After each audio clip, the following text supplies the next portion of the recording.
Hello guys, welcome to another episode. We have just got to Delhi in India.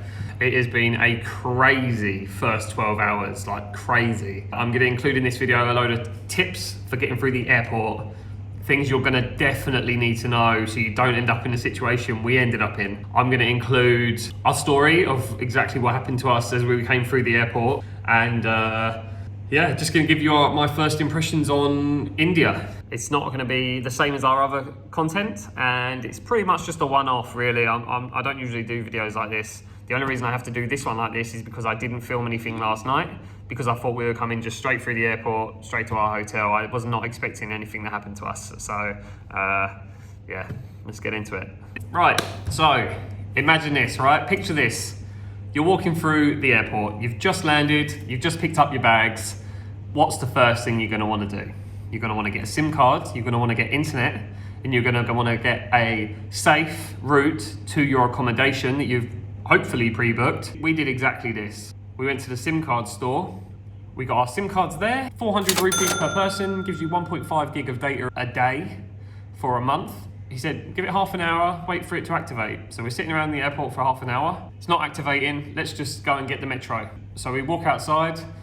One guy asks us straight away, taxi, taxi? No thanks mate, we're getting the metro to Aero City. It's the first stop at the metro station. That is definitely where you want to stay if you've just turned up, because you just jump on the metro, first stop, bang, you're there, Aero City. The metro closes at 11. It is gone 11. We've gone down there anyway just to see, and there's a couple of blokes down there who said, no, you can't get a metro now, you need a little card. If you haven't got the card, the counter's closed and you can't go in. All right, fair enough, so we better get a taxi then. This guy was talking to us, asking us where we're from, and very, very interested in us. Spoke very, very good English. He said he'll help us, he'll take us to the taxi rank. So we walked past, I looked over, I saw the taxi rank. He wasn't taking us there, he was taking us to a car park, which was my first alarm bells. He told us to get into this car. It was a dodgy little beat up car, not a taxi. I said, mate, I'm not getting in now. So he said, okay, no worries, go over to the taxi rank over there.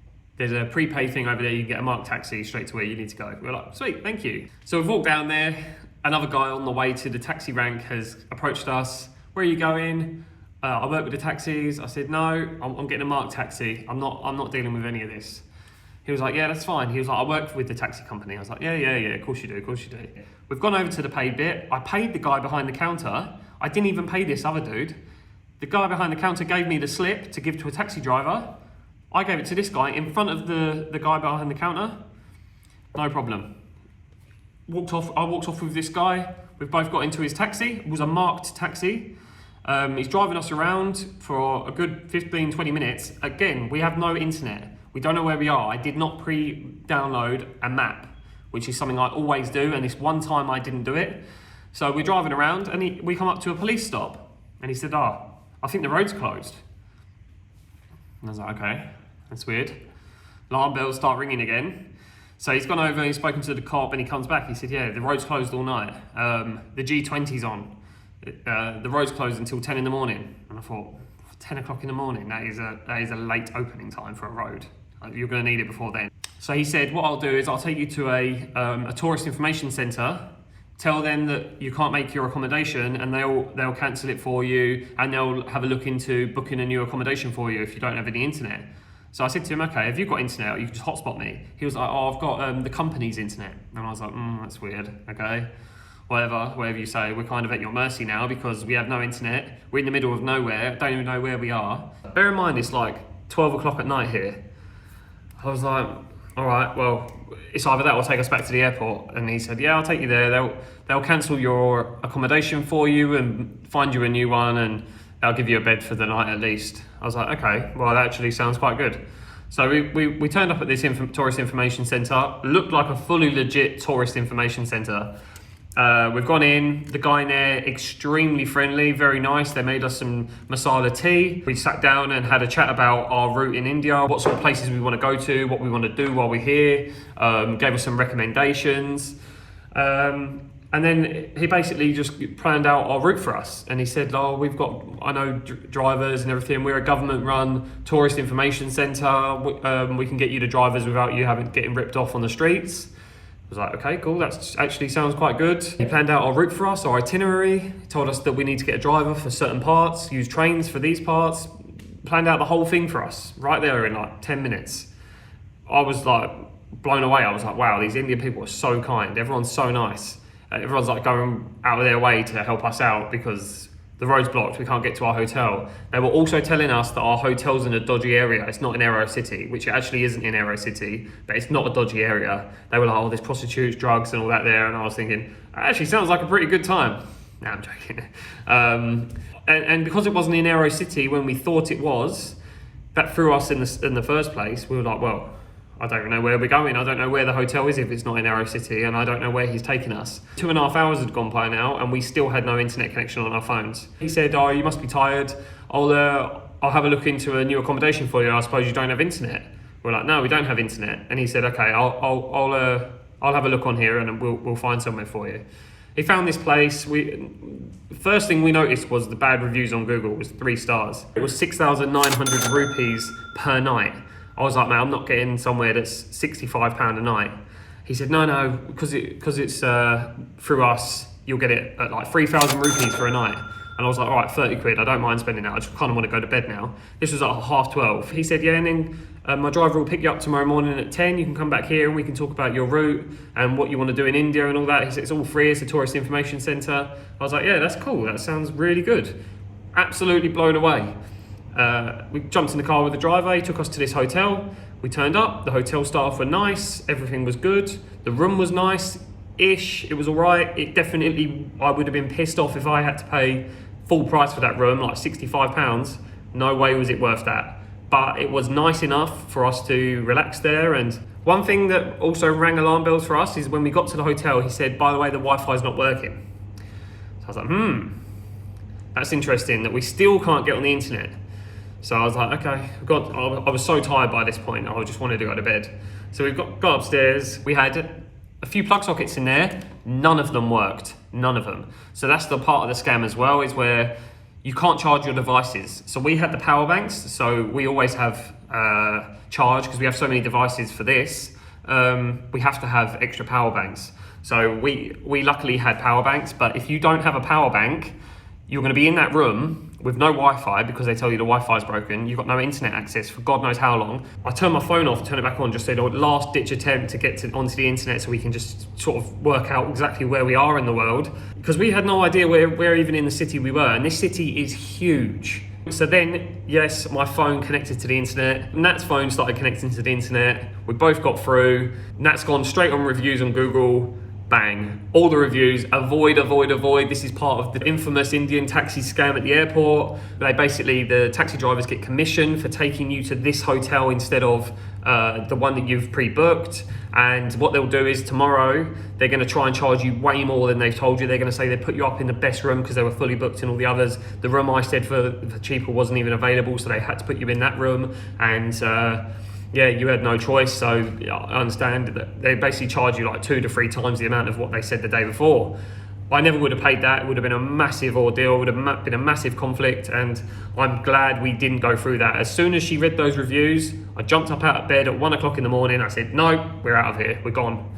So we packed our bags up, walked out. As soon as we left the room, somebody started coming up the stairs. Hey, what's wrong? I was like, no, we're going, we're out of here. Like, get out of the way. Walk down the stairs, another guy at the bottom of the stairs. Where you going? No, get out of my way, I'm leaving right now. Like, I'm leaving, get out of my way. Basically barged through them all, got out the door, started walking out in the streets at 1:10 in the morning. And then we were kind of like a bit stuck. We're like, well, we don't know where we are. Let's just check on the map, see exactly where we are on the maps. We were not in an area with a lot of infrastructure for pedestrians. Their main roads around the area.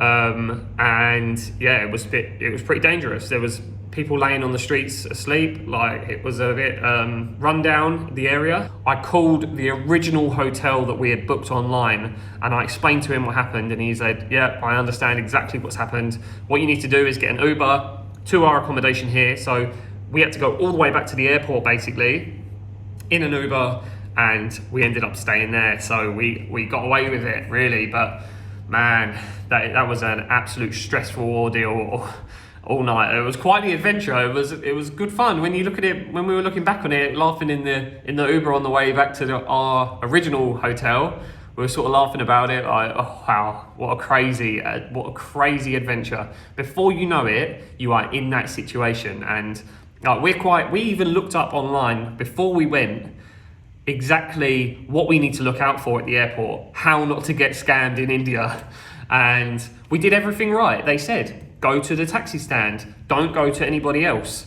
So we've gone to the taxi stand spoken to the taxi driver. The taxi driver had a marked taxi over in the bay with all the other taxis. Oh God, it was insane. It was mental. It was all running 100 miles an hour. Before you know it, you're getting taken somewhere else, and you don't know exactly where you are. You have no idea. I could have said to him, when we were at the police stop, could have stopped the car, said, no, I'm getting out here. Yep, I get out, and then what am I going to do? I'm going to walk around on the streets. I don't know exactly where I am in the city. I have no internet. I have no Uber. I have no nothing. Another taxi driver is going to come past, pick me up, and then where's he going to take me? Do you know what I mean? It is so easy to get into that situation. But there's a couple of things we could have done beforehand to stop that happening. And I'm going to tell you those now. First thing to do, if you want to avoid this happening to you, getting into this situation, is download the maps for Delhi at least, or India, before you come here. If I had the maps, I would have been able to see exactly where my hotel is. I would have said to him, you're going the wrong way. This is not the way for my hotel. I would have been able to find my own route to the hotel. It would have been way better if I had a map of some sort. I had nothing. The second thing I recommend you to do, if you can just find another citizen on the streets and ask them for a hotspot so you can find your way, at least contact your hotel and try and book an Uber. That is going to be the safest way if it's through Uber, through the app. Just use the app, because they've got a set route. They're not going to take you off the route. And just book an Uber to the hotel that you've planned. Don't go off your plan. If you've planned a hotel, no matter what they say or what happens or what seems really apparent, do not divert from your plan. Or you could get an eSIM on your phone. They don't work very well, but you can get it, so it's just preloaded on the phone and you haven't got to worry about any of this. So that's my tips for you anyway. I'm sorry I didn't actually film any of it. I really wasn't expecting any of that to happen. I just thought we were going to turn up at the airport, go to our hotel room, go to sleep. We were so tired. I just wasn't filming anything and completely missed the whole thing. So kind of gutted really, because it would have been nice to get them on camera, but there's a lot of them all around the airport. There's a lot of them there. So yeah, you've got to be really, really careful. As I say, the best thing to do, get somebody's hotspot and book an Uber on your phone to your exact hotel, or pre-download the map and make sure that you monitor where this taxi driver is taking you along the way, if you don't have internet, which you probably won't. Anyway, hopefully this video can help you, although we had actually seen videos like this before we came here and we still ended up in the situation. So yeah, be very, very careful and have fun. It's been an absolutely chaotic first 12 hours in India, but it's been eventful and it's quite exciting. It was quite the adventure. I actually quite enjoyed it. I'm just glad we managed to get ourselves out of it before the morning came and they start telling you have to pay a lot of money. Because there's a lot of people on those reviews who all got completely stung and completely done. And yeah, I never would have paid more than what he told me. If he told me 3,000 rupees, he'd be getting no more than 3,000 rupees. But you have to be very confrontational with that, and they're very pushy, and they were very kind as well. Like, they were extremely nice to us. Yeah, so let's get on with India.